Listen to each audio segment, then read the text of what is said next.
안녕하십니까. 루스단 입시전략연구소입니다. 제가 유튜브 채널을 만들고 처음으로 이렇게 안내해드리는 방송을 하게 됐는데요. 올해 가장 큰 이슈는 누가 뭐라 해도 수능, 특히 수학 선택 과목에 대한 유불리 문제였죠. 이거를 진작 제가 조금 더 적극적으로 이런 자리라도 만들어서 설명을 좀 드리면 좋았을 텐데, 특히 유난히 어떤 모 입시기관에서도 그런 얘기를 많이 했었고요. 확통이 불리하다. 자, 불리하다라고 하는 것은 동일한 상황인데도 불구하고 또 손해를 봐야 되는 상황을 얘기하는 거죠. 그렇죠? 근데 조금 냉정하게 말씀을 드리면, 특히 이제 수능 최저나 이런 부분에서 그랬지만, 확통을 하면서도 반사이익을 오히려 얻어왔었던 거죠. 지금까지 문과 학생들이. 첫 번째는 이과 그룹하고 문과 그룹하고 나뉘어져 있으면서 하다 보니 당연히 수학 등급을 쉽게 받을 수 있었을 거고요. 그리고 교차 지원이 많이 되는 상황이라서 이과 수학을 준비하던 친구들이 안 되면 6월 이후로 전부 확통으로 많이 넘어갔죠. 그래서 작년까지는 나형 수학을 치는 응시인은 훨씬 더 많았습니다. 그러니까 아무리 문과를 하더라도 1, 2등급을 바라보는 친구들 아래에 있는 친구들이 많이 넘어온 거예요. 나보다 성적 부족한 애들이 많이 늘어나니 표본은 많아지고 그럼 등급 컷을 확보하기가 유리했겠죠. 그래서 많이 쉽게 묻어갔었어요. 쉽게 얘기하면. 그런데 올해는 미적분을 치는 학생들이 더 많죠. 왜? 늘 뭐 확통이 불리하다 이런 얘기도 많이 있었고, 그건 점수 구조 때문에 그러니까 교차 지원의 허용폭이 늘어났음에도 불구하고 오히려 확통보다는 미적분을 선택한 친구들이 많았습니다. 요거를 잠깐 좀 보여드릴게요. 가나형을 준비할 때 시절에서 했던 점수를 가지고 얘기했던 건데, 교차 지원을 허용할 때 가형을 응시했던 친구들에게는 가산점을 줬습니다.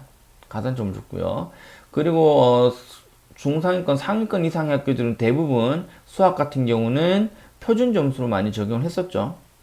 그럼 한번 보시면 20% 가산을 하는 경우는 134점과 149점이라는 만점이 가형이 더 적었어요. 그런데 20점 가산을 해버리면 1등급 컷만 통과를 해도 나형의 만점보다 표준 점수가 높아집니다. 10%만 가산을 해도요, 2등급 컷만 들어와 버리면 나형의 1등급 컷과 비슷한 수준이 돼버리는 거죠. 이런 구조를 가지고 있었단 말이에요. 이런 구조를 가지고 있었기 때문에 실제로 교차 지원이 허용된다라고 했을 때 나형을 응시했던 친구의 지원과 가형 응시했던 친구의 지원을 보면 점수는 나형에도 불리해 줄 수밖에 없었습니다. 원래 그런 구조로 가고 있었어요. 예. 그런데 처음부터 문과를 생각하고 처음부터 학통을 준비했던 친구들은 가형에 대한, 자연계열에 대한 교차 지원 생각을 안 했겠죠. 그러니까 가형을 치고도 넘어오는 친구들에 대해서 부담이 없었어요. 왜? 확통을 치고도 자연계열로 가면 갔지. 수학을 못해서 넘어왔던 친구들은.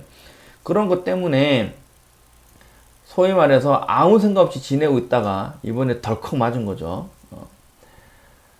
저는 오히려 이번이 더 공정해졌다라고 말씀을 드리고 싶은 거고요.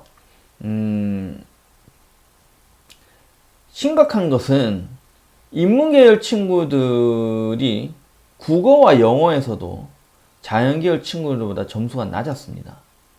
그리고 조금 있다가 선택 과목에 대한 그 점수 산정하는 방식을 제가 좀 설명을 좀 드릴 건데, 공통 과목에 대한 점수 비중이 훨씬 더 높습니다. 근데 확통하는 친구들이 공통 과목에 대한 점수 자체가 낮아서 지금 이런 유불리 얘기가 나왔던 거고요. 제가 1년 동안 늘 외쳤었지만, 뭐 제가 좋아하는, 존경하는 이재진 소장님도 그런 말씀 하셨었고, 열심히 공부해서 손 딱 나타난 캐스팅 보드가 된 재수생들, 그래서 1, 2등급 컷을 반을 차지하게 된 이런 친구들이 합류를 하게 되면 인문계열의 확통 집단에 대한 공통 과목 점수도 올라갈 것이다. 그래서 그 점수폭은 좁아질 것이고, 그러면 실제로 기존의 가나형의 점수 차이와 크게 다르지 않을 것이다 라는 말씀을 늘 드려왔었어요. 올해 수능이 그랬죠. 올해 수능이 그랬어요. 불수능이다 보니까 딱 4점짜리 문제 하나 정도 차이. 그 정도밖에 차이가 안 났습니다. 왜 그러냐면 어려워지고 불수능이라고 얘기하는 것은 1등급 컷이 낮아질 때 그런 표현을 씁니다. 4, 5등급 점수가 낮아진다고 해서 불수능이라는 말을 쓰진 않아요. 그러면 고난도 문제들에 대해서 4점짜리 고난도 문제들에 대해서 난이도가 높아졌을 때 불수능이라고 얘기를 하는 것이고, 그럼 고난도 문제를 접근하는 자연계열의 친구들에겐 더 타격이 크겠죠. 어차피 수학을 못해. 어차피 수학을 못하고 고난도 문제는 버릴 거야 라고 생각했던 인문계열의 많은 학생들이나 자연계열의 중하위권 친구들은 차이가 없어요. 그러다 보니 확통 집단에서는 기본적으로 늘 어려웠던 시험인데 미적분은 평이했던 시험이 더 어려워진 거예요. 그러니 이 점수폭이 좁아질 수밖에 없는 거죠. 그리고 자꾸 기하에 대해서 고민하는 친구들이 많은데, 기하가 수능에서는 힘을 쓸 수가 없는 이유가 뭐냐면, 우선은 내신에서 선택 과목이다 보니까 아무래도 기본적인 친구들의 학습량이 달라요. 진로 선택일 때는 ABC 3단계 성취평가이기 때문에 9등급제로 공부하던 미적분에 비해서 학습량이 확실히 적거든요. 그리고 또 하나는 미적분의 킬러 문제는 어디 나왔습니까? 전부 다 공간에서 나왔습니다. 공간 벡터에서. 근데 빠져버렸잖아요. 그러니까 킬러 문제라고 굳이 낼 만한 것들이 없어요. 그러니까 미적분보다는 점수가 쉽게 잡히는 거죠. 확통에 가깝게. 확통과 미적분 중간 정도라고 보시면 되고, 미적분에 조금 더 가깝겠지만. 그리고 또 하나, 확통 집단이 점수가 계속 안 나오는 이유는 이렇게 바뀌면서 항상 얘기했던 게 있습니다. 뭐냐면 공통 과목에서 변별력을 줄 것이다. 공통 과목이 킬러 문제가 될 것이다 라는 얘기를 늘 해왔어요. 근데 공통 과목 대비를 안 해왔습니다. 그리고 미적분을 준비하던 친구들은 어쨌든 공통 과목이라고 하면 수원, 수투고 거기에서도 미적분이 상당히 많은 비중을 차지하고 있는데 실제로 공통 과목 킬러 문제도 그쪽에서 많이 나오고요. 그럼 미적분을 준비하던 친구들은 이 수원 수투에 있던 미적분을 업어서 플러스 알파가 된 상태이기 때문에 미적분만 철저하게 준비를 해도 수투에 있던 미적분은 커버가 되는 거거든요. 근데 확통을 준비하던 친구들은 다른 과목 2개를 공부하는 느낌이 날 거예요. 수투에 있는 미적분도 공부해야 되고 확통도 공부해야 되니까. 그러면서 확통의 비중이 높아지다 보면 공통 과목에 있는 고난도 문제 더 놓치는 거죠. 그런 것들, 그런 여러 가지들이 지금 자리를 잡아서 그런 거고요.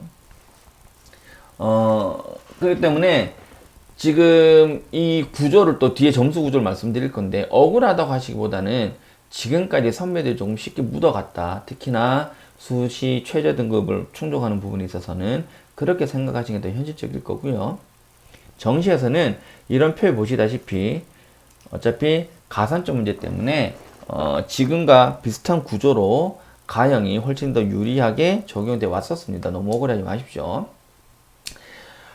이거를 꼭 말씀을 드려야 돼요. 지금 선택 과목이 자꾸 확통이 불리하다라고 하는데, 자, 이게 이제 평가원에서 얘기한 자료입니다. 뭐냐면, 선택 과목에 대한 조정 원점수를 선택 과목 내 집단에 대한 표준 편차와 그 다음에 공통 과목에 대한 내 집단의 표준 편차를 가지고 계산을 하는 원리인데 복잡하잖아요. 요거만 가지고 설명을 드릴게요. 요거만 가지고 일단 표준 편차라고 하는 것은 쉽게 얘기해서 평균을 기준으로 해서 위아래로 얼마나 흩어져 있는지를 보는 삼포도입니다. 크면 클수록 많이 분산되어 있다는 얘기고요. 작으면 작을수록 많이 몰려 있다는 뜻이 되는데, 같은 집단에서 같은 난이도로 편성을 하면 그 원점수 만점과 동일한 비율로 표준 편차가 나와야 돼요. 50점 만점짜리 탐구 표준 편차의 2배 정도 하면 100점 만점의 표준 편차가 나오거든요. 물론 정확하게 맞진 않지만 그런 정도 비율이. 그러면 우리가 수학적으로 제대로 떨어지면은 25와 75라는 공통 과목의 표준 편차와 선택 과목 표준 편차가 이렇게 3대1 정도의 비율이 나와야 정상적입니다. 시험마다 다르고 항상 일치하는 건 아니겠지만 우리가 통계를 내지 않고 수학적인 계산을 했을 때는 이렇게 되니까 이렇게 계산하시면 쉽게 해서 1.5배에 대한 아니죠 3배 정도 되는 비율로 이렇게 곱하게 되는데 선택 과목 원점수 내 점수예요. 내가 받은 선택 과목 원점수에 잘 보십시오. 선택 과목 평균이 높을수록 까집니다. 내 점수에서 평균을 빼는 게 편차잖아요. 네. 내 점수에서 평균을 빼는 거예요. 이거는 편차를 얘기하는 겁니다. 그런데 여기에 플러스 알파가 붙는 거예요. 플러스 알파가 이거는 동일하게 떨어지는 비율이니까요. 이 부분 특별하게 언급할 건 없는데 3분의 1 정도 되는 플러스 알파 붙는데 이게 뭐냐면 확통이 확통, 미적분이 미적분 같은 집단의 공통 과목 평균을 그만큼을 가감을 해줍니다. 그래서 공통 과목 평균이 높으면 높을수록 공통 과목 평균이 높으면 높을수록 자 마이너스 마이너스가 플러스가 되는 거죠. 공통 과목 평균이 낮으면 낮을수록 마이너스가 돼요. 그러니까 플러스가 적게 되는 거죠. 이게 가장 큰 원인이에요. 집단 간에 점수가 원점수가 낮게 불리하다고 따지는 이 부분입니다. 우리 집단의 확통 집단의 친구들의 공통과목 평균이 너무 낮으니까 플러스 알파를 적게 받는 거예요. 이게 되게 중요해요. 자, 3분의 1입니다. 그러니까 내 집단의 공통과목 평균으로 아씨 확통이니까 우리 집단 다 못하니까 내가 손해를 봐라고 얘기할 수 있는 거는 선택 과목 조정 원점수라는 부분 안에서도 내가 가지고 있는 편차에 비했을 때 3분의 1 정도밖에 안 되는 가감점에 불과합니다. 내 점수가 높으면 돼요. 내 점수가 높으면 되고요. 그리고 선택 과목 평균이 낮을수록 난도 유리해지는 겁니다. 그리고 이 부분은 그만큼 가감점이 되는 건데 플러스 알파가 되는 거. 근데 이게 더 적게 되는 거죠. 미적분 친구들보다는. 그리고 이게 다가 아니고요. 자, 보십시오. 전체 집단의 공통 과목 원점수와 평균을 가지고 표준 편차를 냅니다. 그 비율이 0.3배예요. 선택 과목에 대한 비율 3배입니다. 왜냐면 75대 25니까 당연히 3배가 돼야 되겠죠. 그리고 선택 과목, 위에서 계산한 선택 과목 조정 원점수를 가지고 만든 것에 대한 표준 점수가 3대 1의 비율로, 3분의 1의 비율로 들어가는 겁니다. 억울하다고 하기에는, 자, 전체의 3분의 1 정도만 선택 과목 조정 원점수입니다. 그러니까 4분의 1 정도만. 4분의 3은 전체 집단의 원점수 평균을 가지고 전체 집단 안에서 내 점수만 가지고 비교하는 거예요. 모든 수험생이 똑같은 집단에서 비교를 하고 있는 거라고요. 자, 그러면 전체 점수의 4분의 1에서만 내가 불리하니 유리하니 따지는 건데 그 4분의 1도 올라가 보면 4분의 1도 올라가 보면 내가 점수가 높으면 높을수록 유리합니다. 단 4분의 1 안에서 있는 3분의 1 4분의 1 안에서도 이 점수에 대비했을 때 3분의 1밖에 안 되는 가감점 때문에 그런 거예요. 그걸 가지고 너무 억울하다 따지면 안 돼요. 실제로 이걸 억울하다고 불리하다고 걱정을 하시면서 문의에 오시는 분들 보면 틀릴 만큼 틀려놓고 걱정을 한단 말이에요. 내가 하나밖에 안 틀렸어. 근데 미적분을 3개 틀린 애들이 나보다 점수 높아. 이러면 억울할 수 있어요. 기존에 말씀드렸다시피 1개 정도 문제 차이가 났었단 말이죠. 근데 내가 4개를 틀리고 미적분도 4개를 틀렸는데 미적분이 점수가 좀 더 높아. 내가 3개를 틀리고 미적분이 4개를 틀렸는데 비슷해. 이걸 억울하다고 하면 안 된다는 겁니다. 기존의 표준 점수 비율로 정시에 들어갔을 때 다 똑같았던 거고요. 다시 한번 얘기하죠. 수시 때 자연계열 집단에서 못하는 애들이 넘어와서 나한테 점수를 몰아준 게, 그러니까 표본이 커지면서 등급컷을 유리하게 해줬던 걸 반사이익을 받은 거지 지금 불리해졌다고 생각하시면 안 되고요. 제가 다음 설명회 때 더 말씀을 드리겠지만 여기서 또 하나 중요한 거는 자, 과학은 탐구는 그냥 과목별로 따로 놓고 떨어져 있죠. 그래서 지구과학 표준 점수가 더 높기도 하고 막 이랬었단 말이에요. 이런 것들 때문에 조정 원점수나 조정 백분이라든지 조정 표준 점수라든지 써서 조정 백분이랬었죠. 반영 정시 때 그렇게 반영을 했었는데 서울대에서 내년부터는 표준 점수 그 자체 원점수만 그대로 적용을 하겠다고 얘기를 했어요. 오히려 그 유불리가 가질 있을 수 있는 거는 이런 수학이나 국어처럼 공통된 집단 안에서 비교를 해나가는 방식이 아니고 오히려 탐구에 대한 게 유불리를 따졌어야 됐거든요.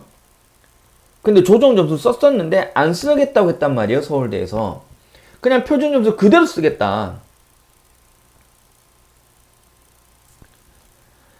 이 방식은 99년부터 2004년에 문이과 공통으로 과학을 쳤었죠. 사회과학을 공통으로 쳤어요.